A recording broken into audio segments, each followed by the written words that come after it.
오늘의 제목은 이때가 선물이라, 이때가 선물이라 라는 제목으로 말씀을 증거하도록 하겠습니다. 그리스도의 몸된 교회로서 그의 지체로서 진정한 행복을 누리며 살아오고 계십니까? 아멘.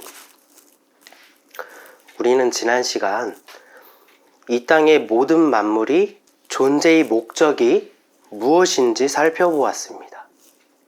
이는 근본 구원으로 존재하시는 하나님께서, 무엇으로 존재한다고요? 구원으로 존재하시는 하나님께서 우리를 구원하신다는 그 의미를 모형으로 모든 만물의 이치에 감추셨으니 이 구원의 실체는 예수 그리스도의 십자가요. 그래서 모든 만물은 이 예수 그리스도를 증거하기 위하여 유한한 존재로 창조되었다라고 말씀드렸습니다. 예수님께서 짊어지신 십자가는 단순히 육신의 죽음만을 의미하는 것이 아닙니다.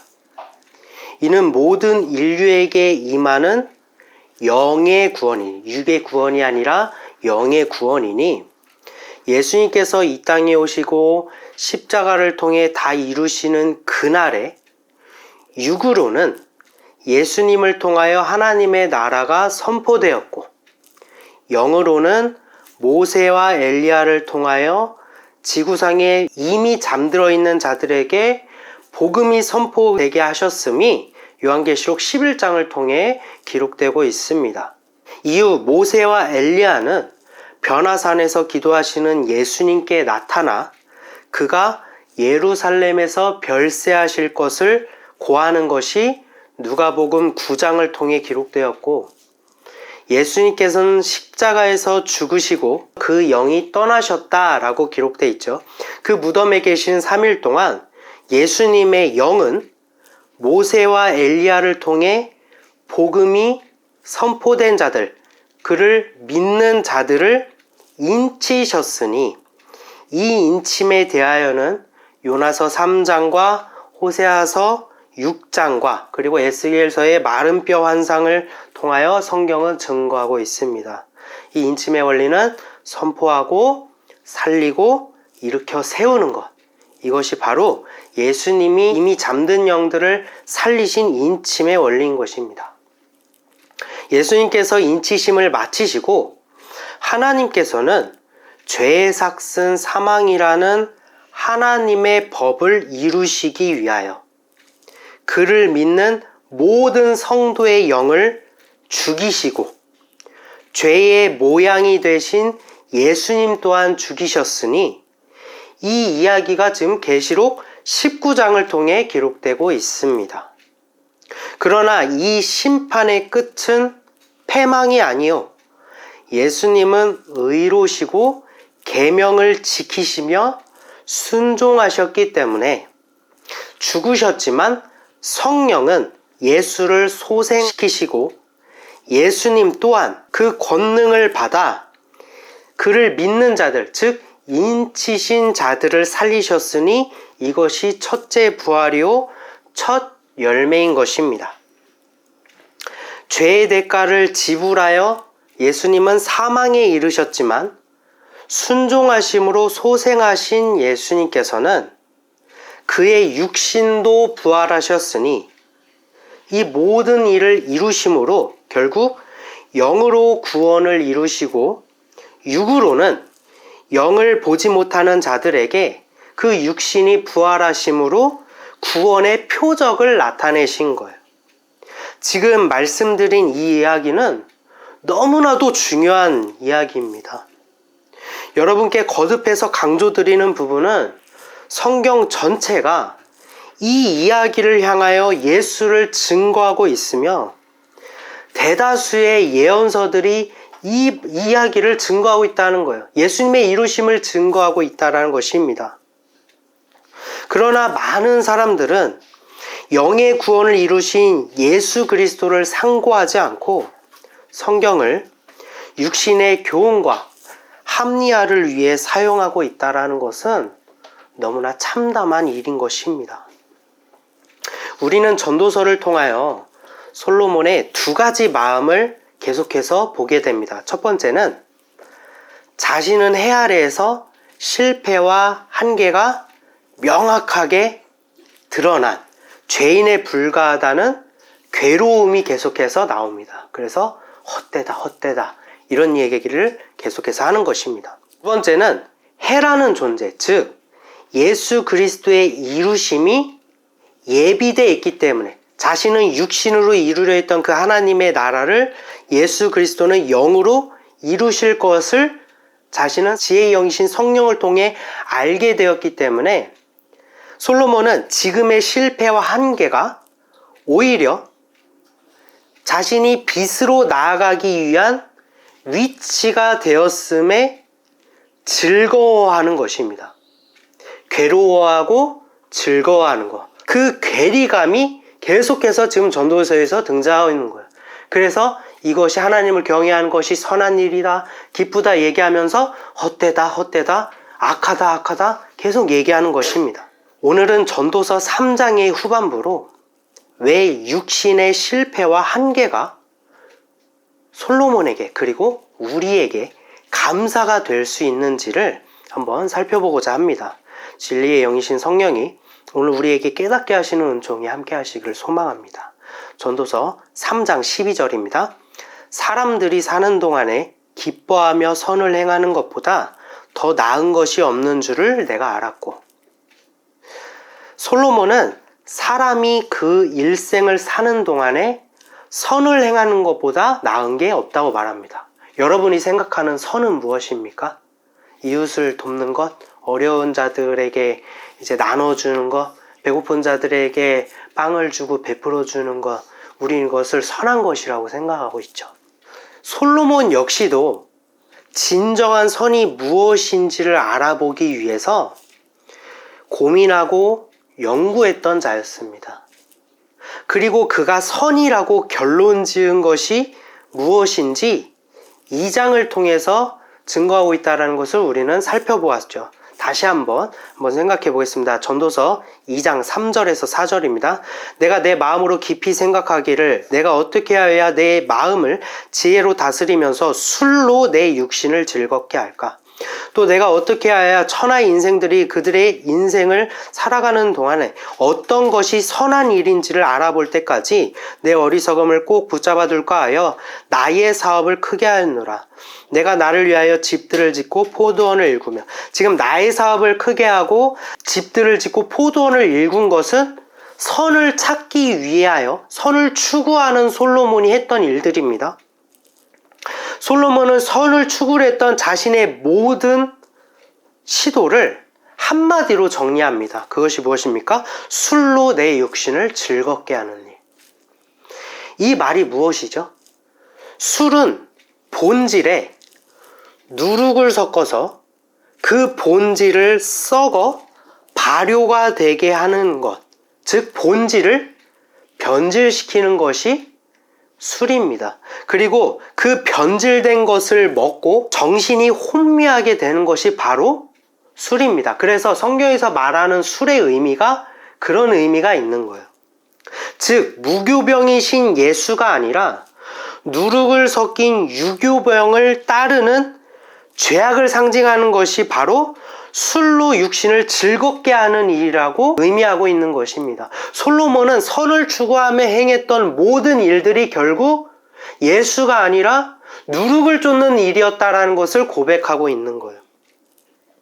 결국 유교병을 따르는 죄악에 불과하다는 것을 솔로몬은 고백하고 있는 것입니다. 자신이 구원의 주체가 되어 하나님의 나라를 이루려 했던 사업과 자신이 구원의 참 포도 열매를 줄 수 있는 주체로 여기면서 포도원을 일구며 육신을 위한 죄악에 불과한 일들을 했다는 것을 일의 결국으로 깨달은 것이 바로 솔로몬입니다.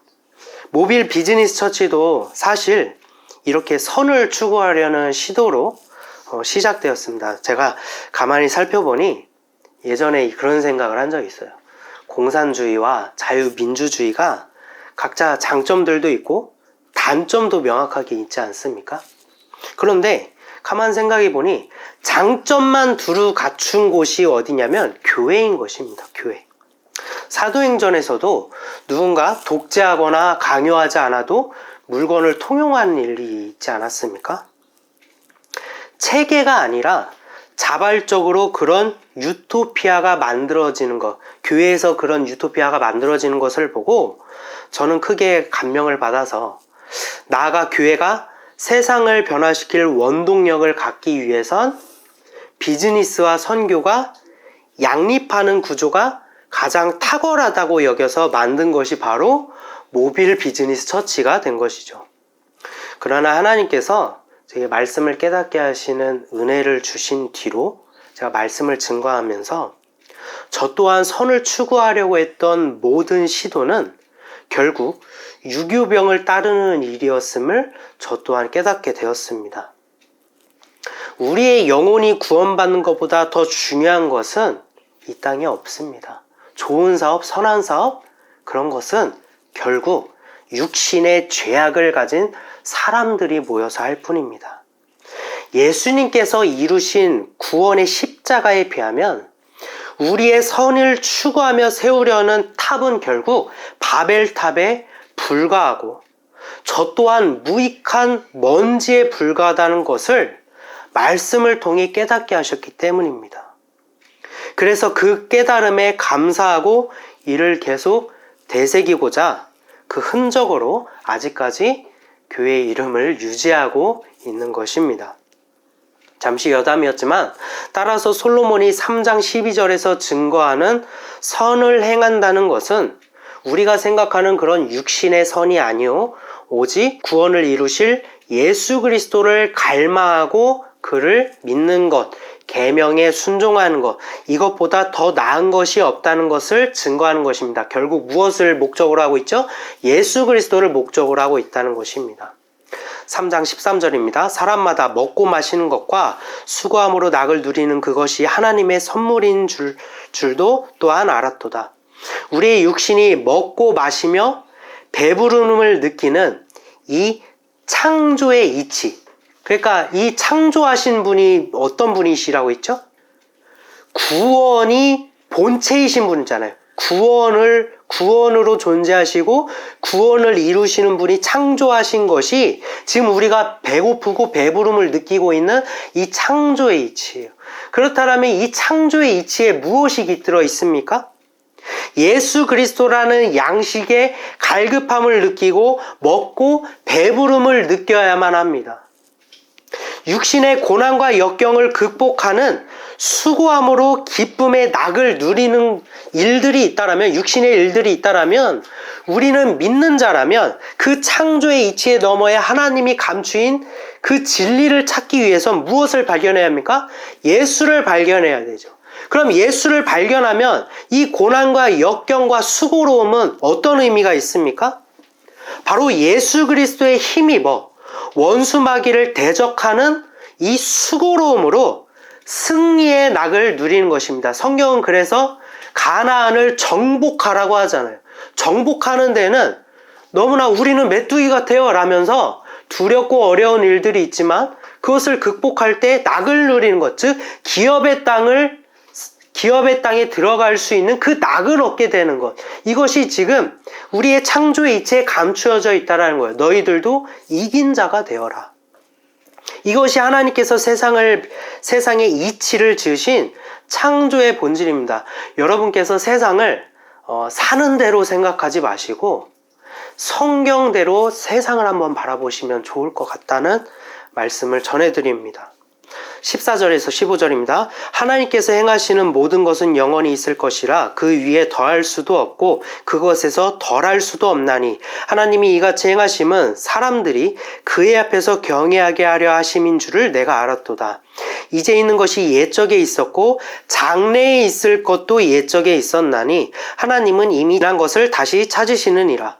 하나님께서 행하시는 모든 것은 결국 구원이라고 말씀드렸습니다. 이 구원이 구원됨을 나타내시기 위하여 빛으로 어둠이 어둠인 것을 깨닫게 하시고, 빛이 있기 때문에 어둠이 나는 어둠이구나를 알 수 있는 거예요. 그리고 계명으로 죄가 죄인 것을 깨닫게 하시고 예수 그리스도로 우리가 구원받아야 할 죄인임을 깨닫게 하신 것입니다. 성경은 반드시 이루실 구원을 위하여 옛적부터 아주 오래전부터 그렇게 창조하시고 예언자들과 선지자들을 보내시고 성경을 주시고 출애굽에서 성막을 통해 보여주시고 모든 이야기의 전개와 서사를 통해서 예수 그리스도를 증거하고 있다는 거예요. 언제나 동일하게 예수를 증거하고 결국 예수님을 보내주셔서 이 구원을 이루신 분이 바로 하나님이십니다. 16절입니다. 또 내가 해 아래에서 보건대 재판하는 곳 거기에도 악이 있고 정의를 행하는 곳 거기에도 악이 있도다.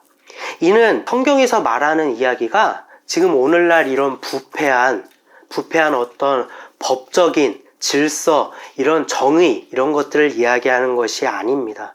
이런 문자적 의미가 아니라 이 또한 예수 그리스도를 증거하고 있으니 이는 이루신 그날의 영적인 일을 나타내고 있습니다. 17절입니다. 내가 내 마음속으로 이르기를 의인과 악인을 하나님께서 심판하시리니. 의인과 악인 둘 다 하나님께서 심판하신다는 거예요. 이는 모든 소망하는 일과 모든 행사에 그러한 심판하시는 것이 때가 있음이라 하였으며, 때가 있다는 거예요. 때를 위해서 의인과 악인을 하나님께서 심판하셨다라는 거예요. 솔로몬의 육신의 관점으로 바라볼 때 악인이 심판을 받아야 되잖아요. 왜 의인이 심판을 받습니까? 그런데 하나님께서는 의인까지 심판을 하시기 때문에 솔로몬은 재판하는 곳 그곳에도 악이 있고 정의를 행하는 곳 그곳에도 악이 있다는 거예요. 제가 서두에도 말씀드렸다시피 솔로몬은 자신의 어떤 육신의 관점에서의 바라볼 때의 어떤 괴로움이 있었고, 하지만 구원받아야 할 죄인임의 위치가 됐을 때의 감사함, 이 희비가 교차하는 것이 바로 전도서라고 했잖아요. 그래서 육신의 관점으로 볼 때 이거는 말이 안 맞는다는 거예요. 의인과 악인 모두를 하나님께서 심판하신다는 16절과 17절의 말씀이 바로 제가 서론에 언급했던 첫째 부활과 첫 열매를 맺기 위하여 하나님께서 계시록 19장에서 어떻게 하죠? 모든 영을 다 죽이시잖아요. 그때 의인이 누굽니까? 예수님 한 분이잖아요. 근데 예수님도 죽였잖아요. 죄인은 마땅히 심판받아야 죽게 됐지만 예수님도 죽였잖아요. 솔로몬이 지금 그때를 말하고 있는 것입니다. 하지만 그 죽음은 끝이 아니요, 예수 그리스도가 먼저 인치시고 구원하셨으니 전도서 3장 17절에서 소망하는 일과 모든 행사에 때가 있다고 증거하는 것이 악인과 의인을 하나님께서 모두 죽이시는 그 일이 지금 결국 모든 소망하는 일과 모든 행사의 때, 바로 예수 그리스도가 부활하시고 인친 자들도 함께 부활에 참여하는 것, 바로 이 구원을 의미하고 있다는 것입니다. 그 때를 위해서 의인과 악인을 심판하셨다라는 거예요, 하나님께서. 18절입니다. 내가 내 마음속으로 이르기를 인생들의 일에 대하여 하나님이 그들을 시험하시리니 그들이 자기가 짐승과 다름이 없는 줄을 깨닫게 하려 하심이라 하였노라.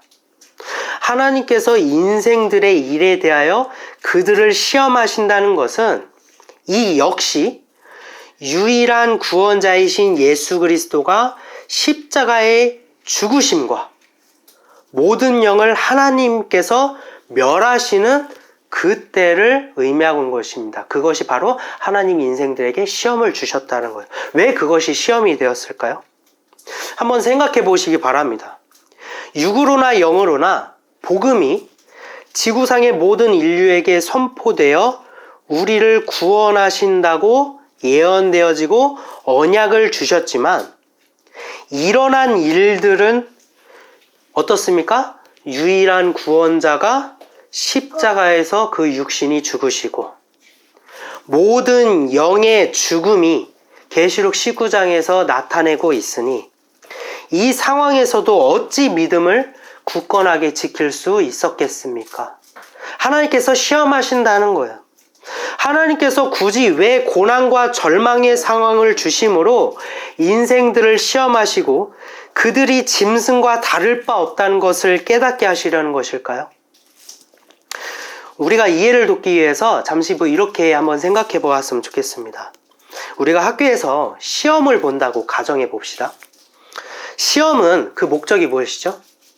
시험을 본 그 결과로 등급을 나누려는 목적이 있지만 시험이라는 그 존재가 어떤 의미가 있습니까? 모든 학생들이 동일한 시험을 통하여 어떤 친구들은 자신의 무지함을 깨닫게 되죠. 아, 내가 공부를 안 했구나. 그리고 그 시험을 통하여 성취의 기쁨을 느끼기도 합니다.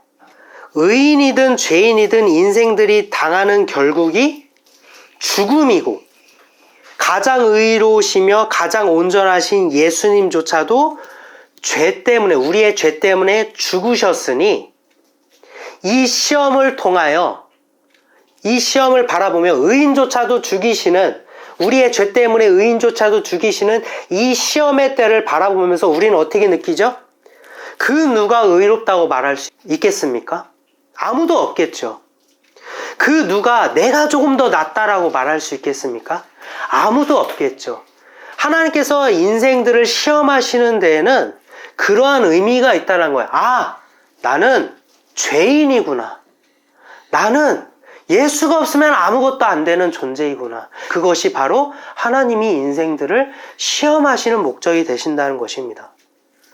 하나님께서 빛이라는 구원을 나타내심으로 어둠이 어둠인 것을 깨닫게 하시기 위함과 같이 마찬가지로 율법을 나타내심으로 죄를 죄로 드러나게 하기 위함과 같이 재앙의 날에 시험 또한 그 시험으로 말미암아 우리가 짐승과 다를 바 없는 존재를 깨닫게 하신 것입니다.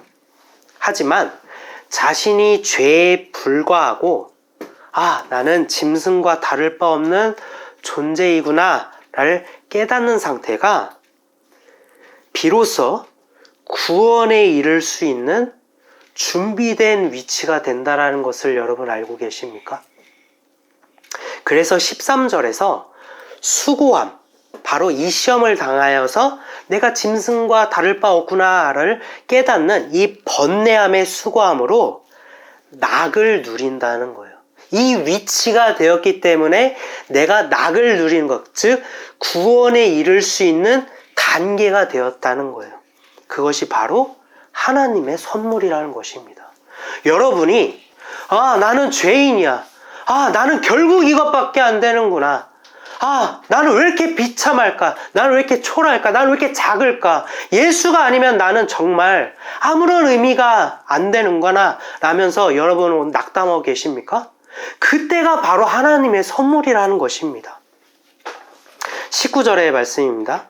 인생이 당하는 일을 짐승도 당하나니 그들이 당하는 일이 일반이라. 다 동일한 호흡이 있어서 짐승이 죽음같이 기억하십시오. 사람도 죽으니 사람이 짐승보다 뛰어남이 없으면 모든 것이 헛됨이로다. 하나님께서는 죄악의 바다에 잠겨있는 죄악의 바다입니다.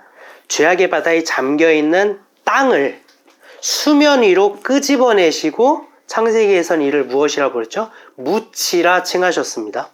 죄악의 바다에서 잠겨있는 죄악의 땅을 수면 위로 끄집어내신 거. 하나님은 어디에 운행하신다 했죠? 수면 위를 운행하신다고 했잖아요. 죄악의 바다 위는 거룩하신 수면 위, 거룩하신 하나님이 계시는 곳으로 끄집어 올렸다는 거예요. 즉 수면 위로 끄집어냈다는 것은 하나님께서 거룩하게 하셨다는 것을 의미하고, 하나님께서 거룩하게 하신 것은 그 누구도 정죄할 수 없습니다. 다시 말해서 근본은 우리가 죄악이지만 하나님께서 죄가 아니게 만든 것이 묻히고 이 묻으로 빚은 것이 바로 사람입니다. 그래서 근본 죄악이지만 거룩이 공존하는 거예요. 근본 죄악이지만 그 누구도 정죄할 수 없는 건 하나님께서 거룩하게 하셨기 때문입니다. 그래서 이 끄집어낸 묻히로 빚은 사람은 죄악과 거룩이 공존되어 있는 것입니다. 따라서 사람은 하나님의 형상으로 지음받았고 이 사람은 곧 남자와 여자가 된다고 성경은 기록하고 있죠. 여러분께서 이 의미를 마음 깊이 간직하셨으면 좋겠습니다. 남자와 여자는 생물학적 의미가 아니라 성경은 비유를 통해 그 의미를 감추고 있으니 여자는 수면에 잠긴 땅, 즉 여자, 죄악을 의미하고 남자는 의와 법과 생명을 의미합니다. 그리고 이 두 가지가 연합한 상태를 무엇이라 합니까? 사람, 즉 구원이라고 말합니다. 그래서 하나님과 같이 살아갈 수 있는 존재가 본래 구원, 즉 사람이었다라는 것입니다. 진흙이라는 죄악에 침이라는 생명이 연합하여서 소경의 눈이 발라졌을 때 치유된 의미 또한 죄악과 예수 그리스도가 연합하여질 때, 즉 여자와 남자가 연합하여질 때 구원이 일어난다는 것이 비유된 거예요. 그리고 창세기에서 연합한 이때를 남자와 여자가 벗었으나 부끄러워하지 아니한다고 기록하였으니 이 또한 정죄받지 않은 상태, 즉 정결하게 된 상태를 의미하는 것이 바로 구원의 의미입니다. 따라서 사람의 본질은 그 안에 자신이 분명한 죄인임을 고백하는 여자를 회복해야 하고 참신랑이신 남자, 즉 예수 그리스도를 구하고 그와 연합됨을 회복하는 그것이 사람, 곧 하나님의 형상을 회복하는 것입니다. 전도서의 기록을 다시 한번 생각해 보십시오. 우리가 죄인에 불과하며 짐승과 다를 바 없는 것을 깨닫게 하고 수고함으로 낙을 누린 것이 하나님의 선물이라는 것도 결국 우리는 죄악의 여자이지만 구원의 남자가 존재가 있기 때문에, 그 존재가 있기 때문에 여자인 상태가 곧 선물이라는 의미예요. 남자라는 존재가 있기 때문에 비록 나는 여자지만 갈망하고 원해서 연합하면 되잖아요. 그럼 구원을 이룰 수 있잖아요. 사람의 형상을 회복할 수 있잖아요. 그래서 여자인 상태가 남자를 만날 수 있는 기회가 된다라는 것입니다. 내가 여자인 것을 깨달아야지만 연합할 수 있는 단계가 된다라는 거예요.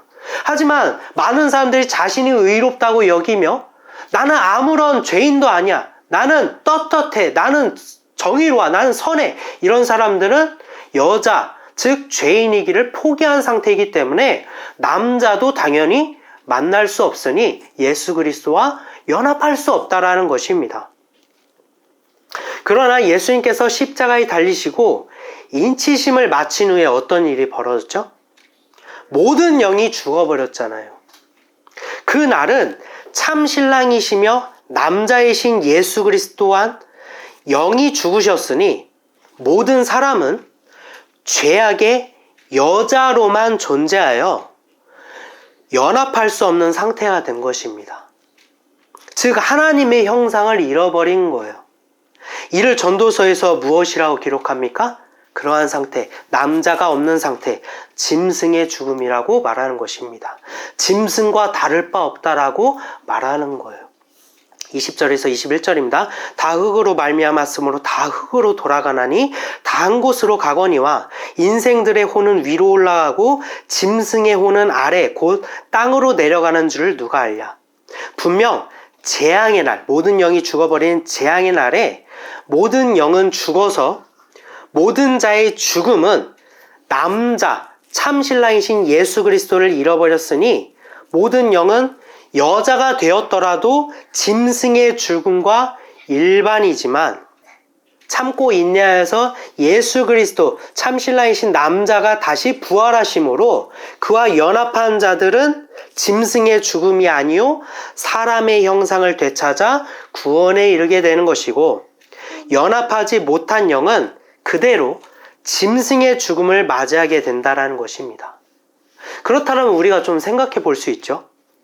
연합할 남자이신 예수 그리스도의 존재조차 듣지 못한 자들의 죽음은 그럼 무엇이죠?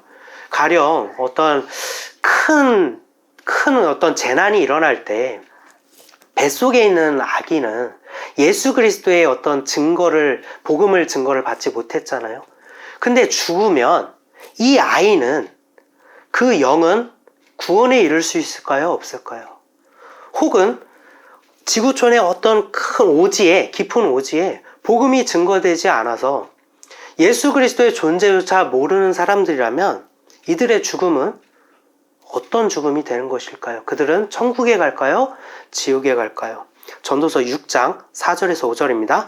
낙태된 자는 헛되이 왔다가 어두운 중에 가매 그의 이름이 어둠에 덮이니 햇빛도 보지 못하고 또 그것을 알지도 못하나 이가 그보다 더 평안함이라.